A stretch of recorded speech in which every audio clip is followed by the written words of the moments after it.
Hello students, मैं अभिषेक Saxena mathematics lecturer ellipse का lecture number 4 start करने जा रहा हूं। मैं आपके सामने आज मैं लेक्चर नंबर 4 में को स्टार्ट करूंगा the position of a point with respect to ellipse. Heading क्या है? Position of a point with respect to ellipse।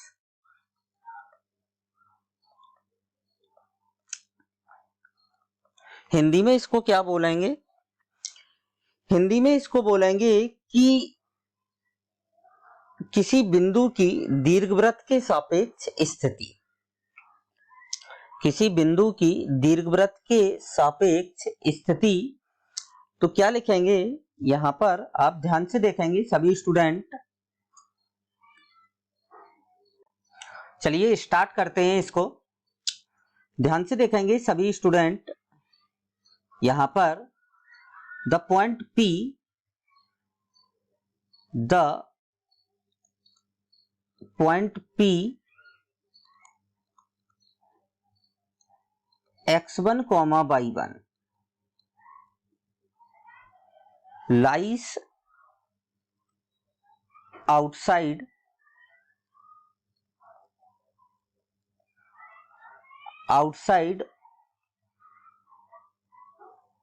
on or inside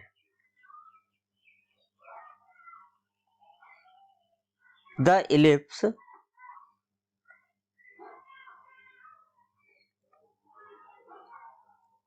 x square upon a square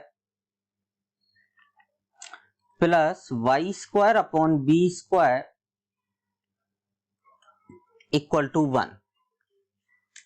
ध्यान से देखेंगे, हमने परवलय में भी पैराबोला में भी ये कंडीशन पढ़ी थी। तो सीधा सा फंडा है इसका, कुछ नहीं करना है आपको। जो पॉइंट है आप इस एलिप्स में रख दें तो तीन कंडीशंस हैं हमारे पास। यहां पर क्या बोला है इसने? आउटसाइड, ऑन और इनसाइड, मतलब दीर्घवृत्त के बाहर, पर और अंदर स्थित होगा यदि बिंदु। तो कंडीशन क्या होती है? x1 square upon a square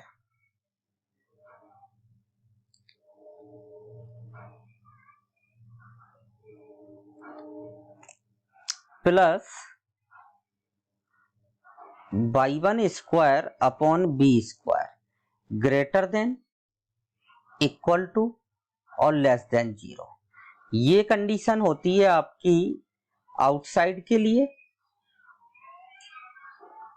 ये होती है ऑन द, और ये कंडीशन होती है आपकी इनसाइड के लिए। ये तीन कंडीशनें हैं, तो ये स्टूडेंट को याद रखना है। सिंपल है। चलिए अब एक क्वेश्चन इस पर हम डिस्कस कर लेते हैं जल्दी से और फिर आगे बढ़ते हैं। क्वेश्चन क्या है? Find the position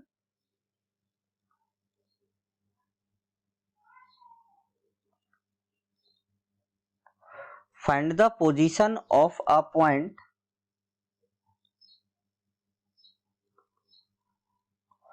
(4, -3) relative to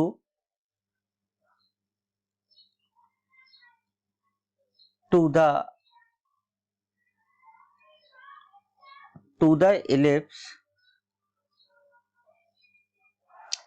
5x square plus 7y square equal to 140। ये आपको पोजीशन बताना है इस पॉइंट की केवल। तो चलिए क्या बोला है क्वेश्चन में? The find the position of a point, मतलब बिंदु 4, -3 की दीर्घवृत्त 5x square plus 7y square equal to 140 के सापेक्ष स्थिति बताना है हमें। तो क्या करेंगे? सबसे पहले हम क्वेश्चन में पहले तो आप जो आपको इलिप्स जो गिवन है उसको आप अपने फॉर्मेट में लिख लें। तो सीधा 140 से डिवाइड कर दें। 140 से जब आप डिवाइड करेंगे तो 5x square upon 140 plus 7y square upon 140 equal to क्या आ जाएगा 1। सो कितना मिलेगा आपको, ये आ जाएगा आपके पास 28 प्लस y स्क्वायर अपॉन में ये आ जाएगा 20 इक्वल टू 1। अब हम क्या करेंगे, ये पॉइंट को, इस पॉइंट को 4, -3 को इसमें रख के देखेंगे तो क्या आएगा, इसको हम S1 कंसीडर कर लेते हैं इस टाइप से। तो x की जगह 4 रख दिया तो 4 का स्क्वायर 16 अपॉन 28। सॉरी यहाँ पर ये -1 और आएगा, यहाँ पर ये याद रखना है सभी स्टूडेंट को। और 3 का स्क्वायर 9 आ जाएगा, 9 अपॉन 20 और -1। इसको आप सॉल्व कर लें। इसको जब आप सॉल्व करेंगे तो फाइनली आपके पास जो वैल्यू मिलेगी वो 3 अपॉन 140 मिलेगी। और 3 अपॉन 140 कैसा होता है, ग्रेटर देन 0, मतलब P लाइज आउटसाइड। P कहां लाइज करेगा, आपका आउटसाइड, बाहर स्थित होगा। ये आपका क्वेश्चन कंप्लीट होता है। चलिए एक क्वेश्चन और करते हैं इस पर फटाफट तुरंत।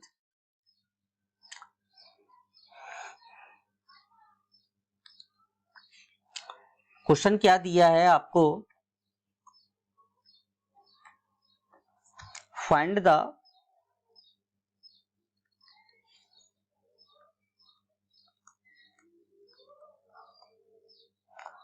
The integral value of alpha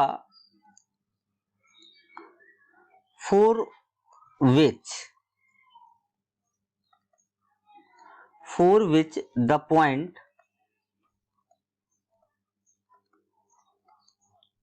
7 minus 5 alpha upon 4 and minus alpha lies inside the ellipse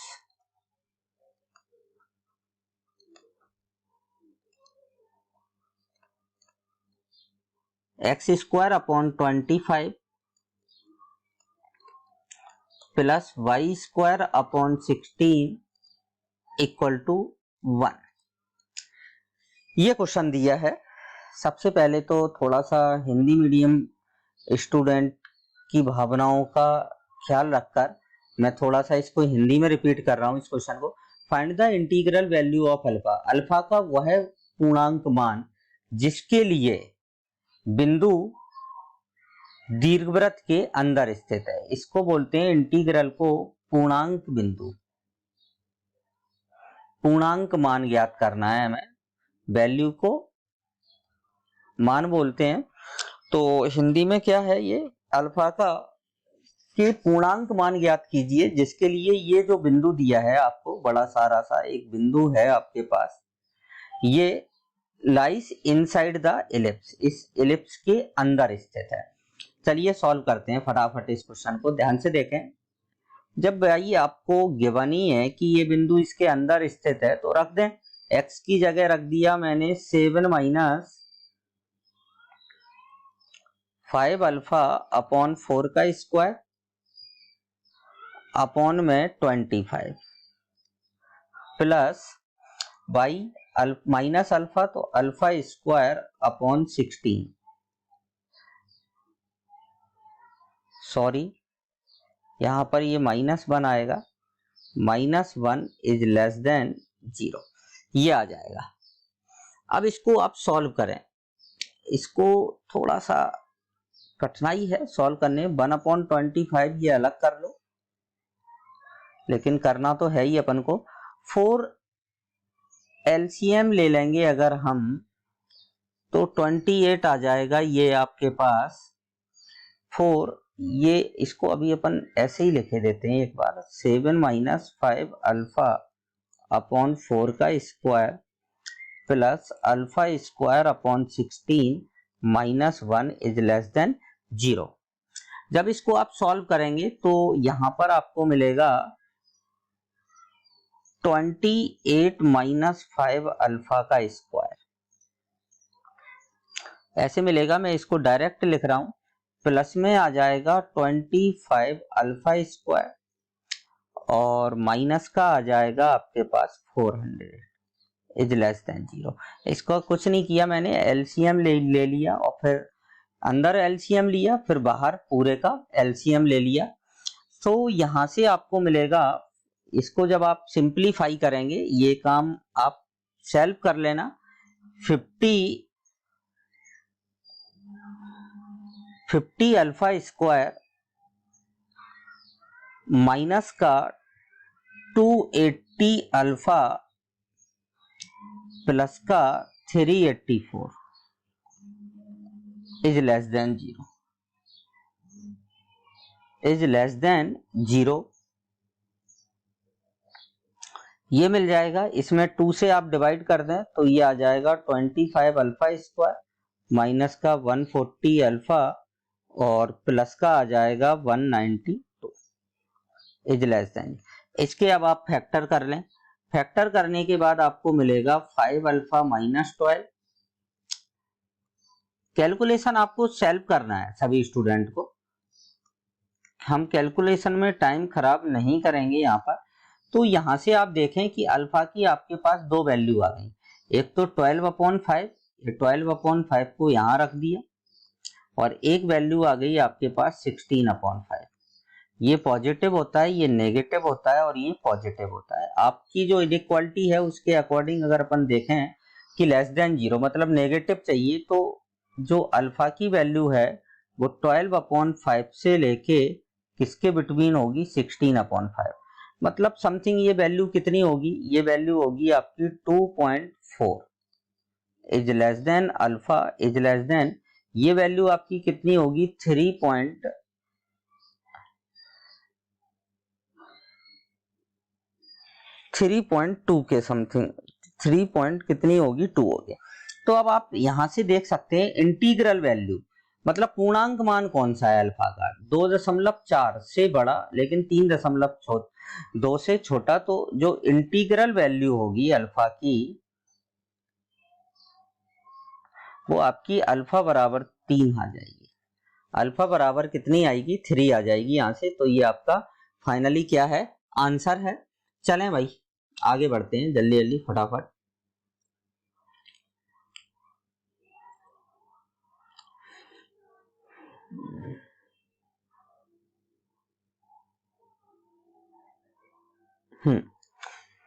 heading डाल रहा हूं मैं, next intersection of a line and ellipse.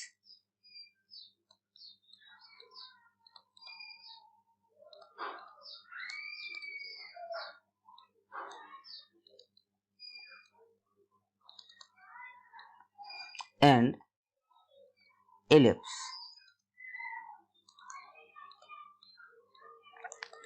Hindi में क्या बोलेंगे, रेखा एवं दीर्घवृत्त का प्रतिच्छेदन। ये आपने पैराबोला में भी पढ़ा था, ये आपने सर्कल में भी पढ़ा था। ये चीज मतलब सभी में ही रिपीट होती है कि intersection of a line and ellipse, hyperbola में भी पढ़ेंगे। तो चलिए देखते हैं। तो लाइन की इक्वेशन आपको क्या गिवन है, लाइन है आपके पास y = mx + c, और एलिप्स की इक्वेशन है आपके पास x² / a² plus y² / b² = 1। ये है इंटरसेक्शन ऑफ लाइन। अब वही लाइन एलिप्स को काटेगी दो बिंदु, 2 पॉइंट्स पर, लाइन एलिप्स को टच करेगी और लाइन एलिप्स को नाइदर टच नॉर कट, मतलब ना तो काटेगी और ना ही स्पर्श करेगी। चलिए भाई चलते हैं। सबसे पहले इंटरसेक्शन निकालेंगे इन दोनों का। क्या निकालेंगे? इंटरसेक्शन, और y की वैल्यू, यहां से हम y की वैल्यू उठा के इस y की जगह रखेंगे सीधा सा। तो रखते हैं भाई, क्या आता है देखते हैं फटाफट। एक्स स्क्वायर अपॉन ए square plus m x plus c का स्क्वायर अपॉन बी स्क्वायर, और इक्वल टू क्या आ गया? 1। आप एलसीएम ले लें यहाँ पर, तो ये आ जाएगा बी स्क्वायर एक्स स्क्वायर, यहाँ से ए स्क्वायर का मल्टीप्लाई हो जाएगा तो ए स्क्वायर, और यहाँ पर आ जाएगा m square x square plus c square plus का 2mc x आ जाएगा, और इक्वल में आ जाएगा ए स्क्वायर बी स्क्वायर, क्योंकि जो आपने एलसीएम लोगे उसका मैंने क्रॉस मल्टीप्लाई कर दिया। तो अब देखें आप, ए स्क्वायर से अंदर मल्टीप्लाई करें तो क्या मिलेगा आपको? B square x square plus का a square M square x square plus का ए स्क्वायर सी स्क्वायर, और यहां पर आ जाएगा 2a square m c x, और इक्वल में आ जाएगा ए स्क्वायर बी स्क्वायर। अब इन दोनों में से एक्स स्क्वायर कॉमन ले लेंगे, तो एक्स स्क्वायर जब आप कॉमन लेंगे तो क्या मिलेगा? बी स्क्वायर प्लस ए स्क्वायर एम स्क्वायर इनटू में एक्स स्क्वायर, प्लस में क्या आ जाएगा? 2a square m c x आ जाएगा। इसको इधर लाएंगे तो ए स्क्वायर कॉमन आ जाएगा, तो क्या आ जाएगा? सी स्क्वायर माइनस बी स्क्वायर बराबर में क्या आ जाएगा? 0। अब ये आपकी एक क्वाड्रेटिक इक्वेशन बन गई। कौन सी इक्वेशन बन गई? Quadratic equation. ये क्वाड्रेटिक इक्वेशन है आपकी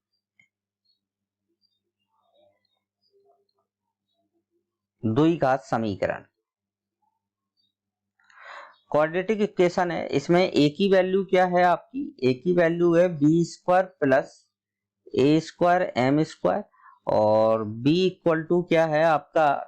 2a square m c, and c equal to क्या है? A square c square minus b square.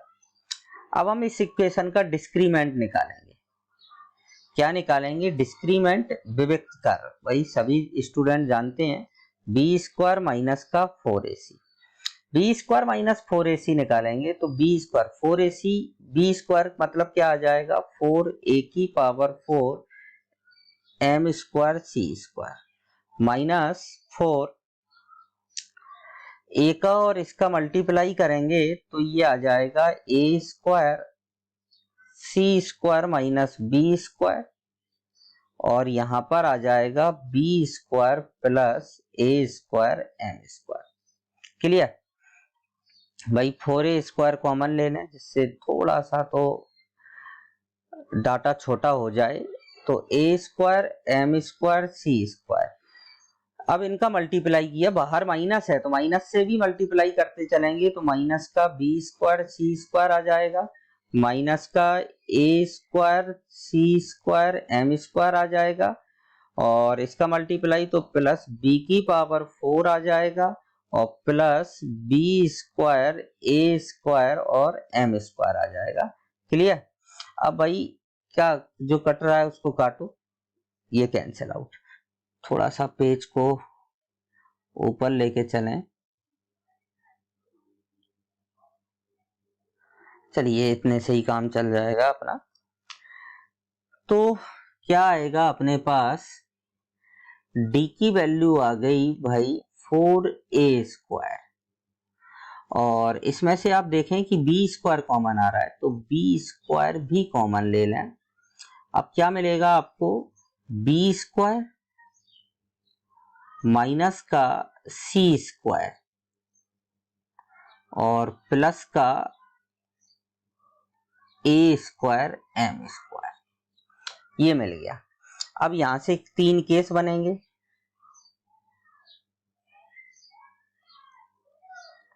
अरे यार, केस फर्स्ट है ये, ठीक है। If line, sorry, if line cut the ellipse at two real points.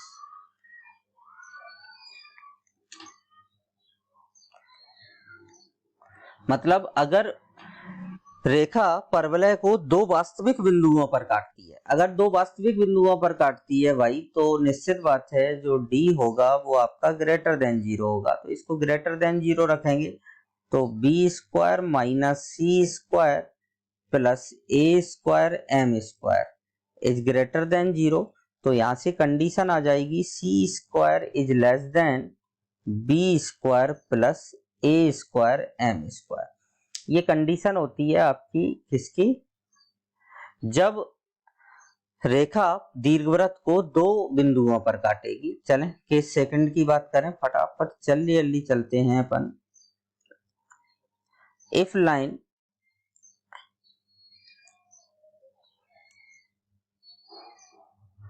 Touch the ellipse, ellipse को touch कर रही है, अगर लाइन इलिप्स को टच करेगी तो d बराबर क्या होगा 0। तो यहां से सी स्क्वायर बराबर आ जाएगा बी स्क्वायर प्लस ए स्क्वायर एम स्क्वायर। इसे ही हम बोलते हैं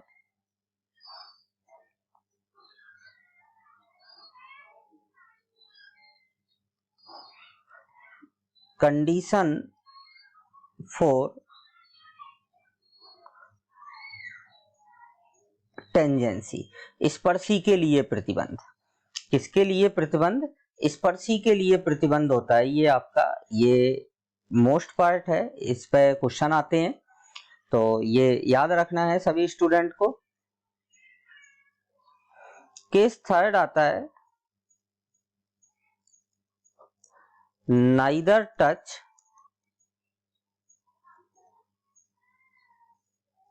नॉर इंटरसेक्ट, ना तो स्पर्श करती है और ना ही कट करती है। तो इस कंडीशन में जो आपका डी होगा लेस देन 0 हो जाएगा और सी स्क्वायर इज ग्रेटर देन हो जाएगा बी स्क्वायर प्लस ए स्क्वायर एम स्क्वायर। ये कंडीशन होती है आपकी जब लाइन ना तो टच करेगी और ना ही कट करेगी। तो यहां पर आप समझ गए होंगे कि ये कंडीशंस हैं इलिप्स के लिए। चलते हैं भाई,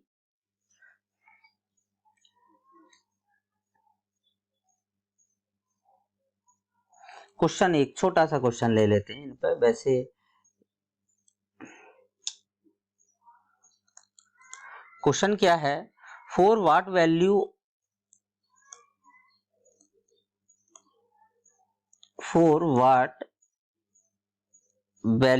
of lambda does the line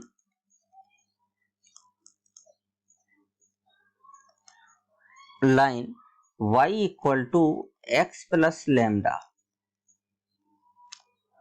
touch the ellipse.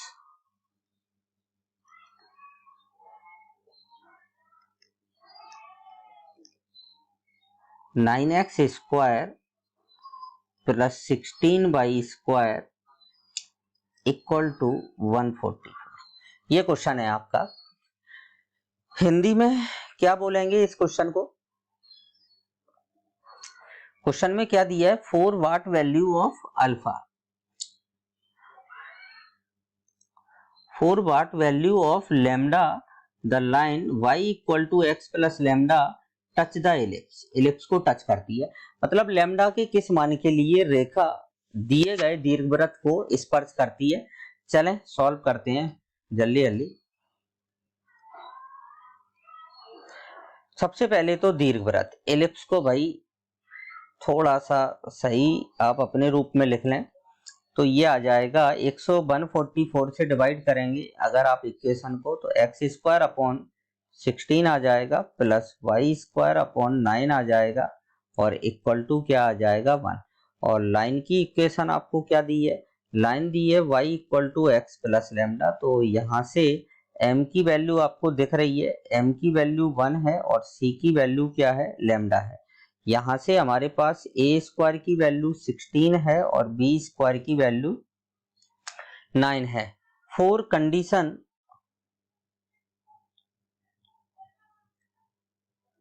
y condition of tangency.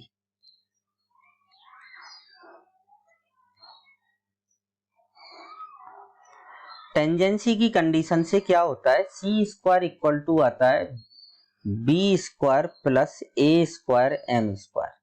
ये कंडीशन ऑफ टेंजेंसी होती है। सी की वैल्यू लैम्डा है तो lambda square equal to B square कितना आ जाएगा 9, ए स्क्वायर कितना आ जाएगा 16 और एम स्क्वायर 1।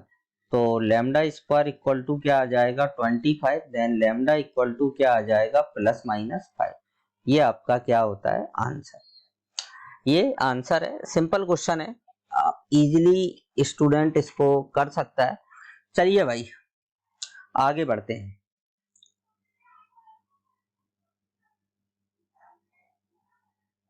हेडिंग डाल रहा हूं मैं, इक्वेशन ऑफ टेंजेंट।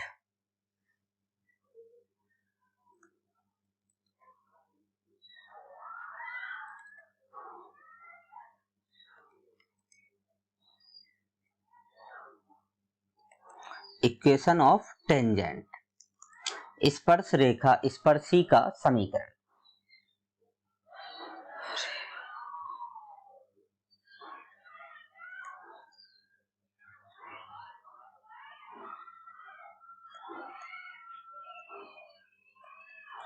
स्पर्शी का समीकरण, चलते हैं भाई। सबसे पहले आता है पॉइंट फॉर्म।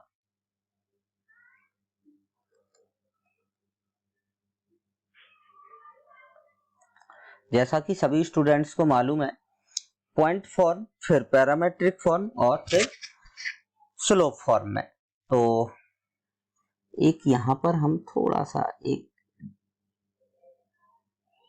एलिप्स बनाए देते हैं भाई, बहुत देर से एलिप्स अपन ने बनाया ही नहीं, तो एलिप्स बनाए लेते हैं। ये एलिप्स है, क्लियर। अब देखें इधर पॉइंट कहां चला गया, ये है, ये पॉइंट P है, इसके कोऑर्डिनेट्स हैं x1, y1। ये आपकी टेंजेंट हो जाएगी। ये किसकी इक्वेशन, ये क्या है आपकी टेंजेंट है। ये y एक्सिस एंड ये x एक्सिस, और ये सेंटर हो गया 0,0। तो इक्वेशन ऑफ टेंजेंट निकालना है हमें इलिप्स की। तो पॉइंट गिवन, पॉइंट क्या है P, x1, y1 and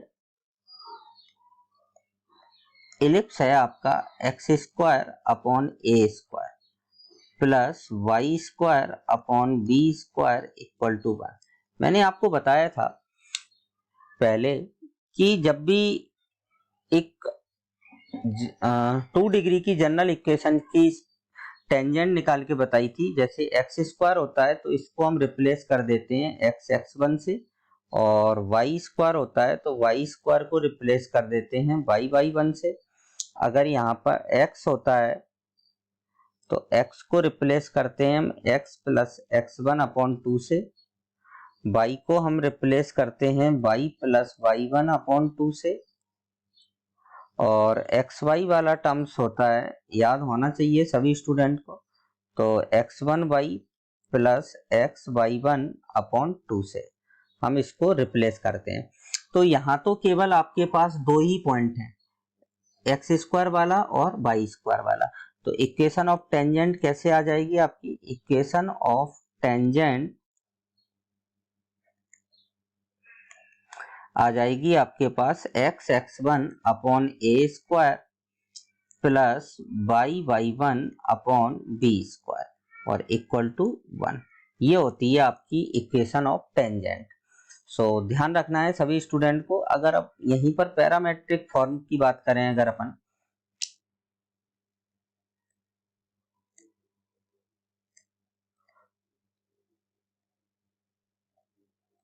parametric form की बात करें तो बस पैरामेट्रिक फॉर्म में क्या हो जाता है अंतर, कि यहां पर थोड़ा सा अंतर आ जाता है, a cos थीटा आ जाता है और b sin थीटा। तो ये तो आपका x1 है और ये आपका y1 है। तो सीधा अगर अपन इस इक्वेशन में रखते हैं तो इक्वेशन ऑफ टेंजेंट क्या आती है,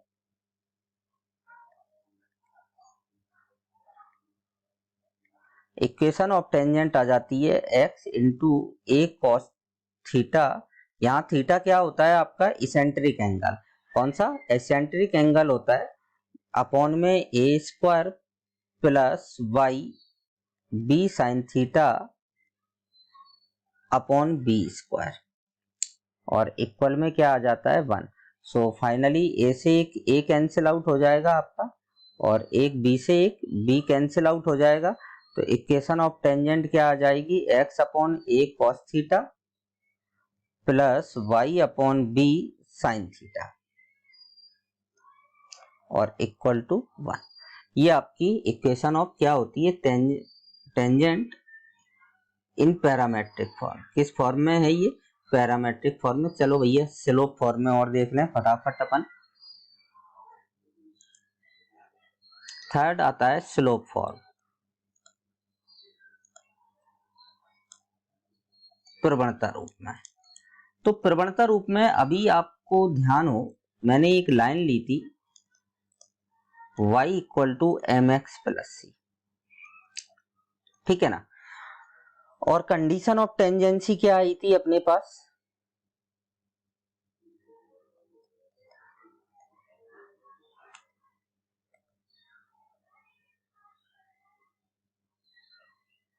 कंडीशन ऑफ टेंजेंसी थी C square equal to C square equal to B square plus A square M square. ये कंडीशन ऑफ टेंजेंसी थी। तो इक्वेशन ऑफ टेंजेंट क्या आ जाएगी, सी की वैल्यू रखना है अपन को केवल, इक्वेशन ऑफ टेंजेंट सी की वैल्यू अगर आप यहां से निकालते हैं तो c इक्वल टू क्या आ जाएगा, plus minus root of b square plus A square M square. ये c की वैल्यू ले जाके आप यहां पर रख दें तो इक्वेशन ऑफ टेंजेंट क्या आ जाएगी, y equal to M x plus minus root of b square plus A square M square. ये इसको इक्वेशन 1। अब यहीं से हम बात करते हैं पॉइंट ऑफ कांटेक्ट की।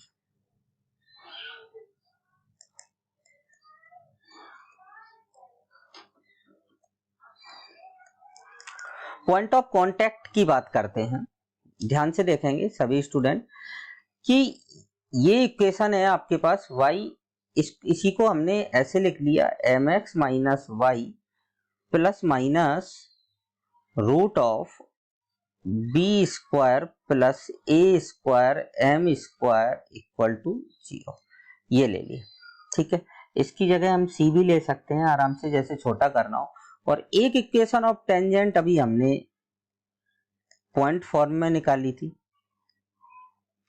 पॉइंट फॉर्म में इक्वेशन ऑफ टेंजेंट क्या थी, एक्स एक्स वन अपॉन ए square plus Y Y one upon B square और -1 इक्वल टू 0।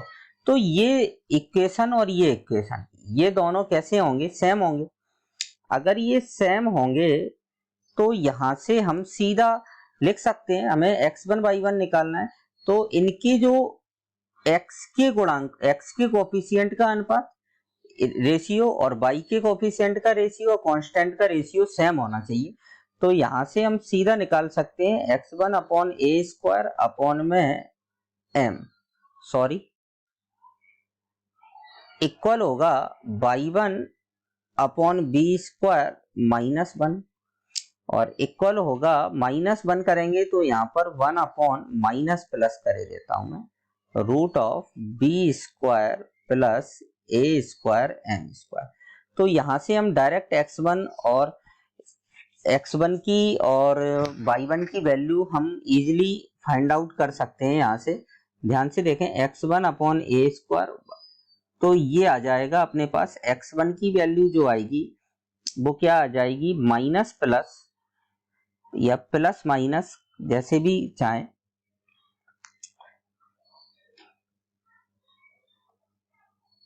माइनस प्लस कर दें ए स्क्वायर एम अपॉन में root of b square plus A square M square. और y1 की value निकालें अगर हम, तो वापस प्लस माइनस हो जाएगा, तो plus minus b square upon root में बी स्क्वायर प्लस ए स्क्वायर एम स्क्वायर। तो ये आपके पॉइंट ऑफ कांटेक्ट आ जाएंगे। तो ऐसे हम इक्वेशन ऑफ टेंजेंट निकाल सकते हैं एवं पॉइंट ऑफ कांटेक्ट निकाल सकते हैं। तो आज के लेक्चर में हमने काफी थ्योरी कंप्लीट की है, पोजीशन ऑफ पॉइंट पढ़ा है, प्लस इक्वेशन ऑफ टेंजेंट के बारे में पढ़ा है। अब हम अपने नेक्स्ट लेक्चर में इन पर क्वेश्चन डिस्कस करेंगे। सो आज के लिए इतना ही। Thank you.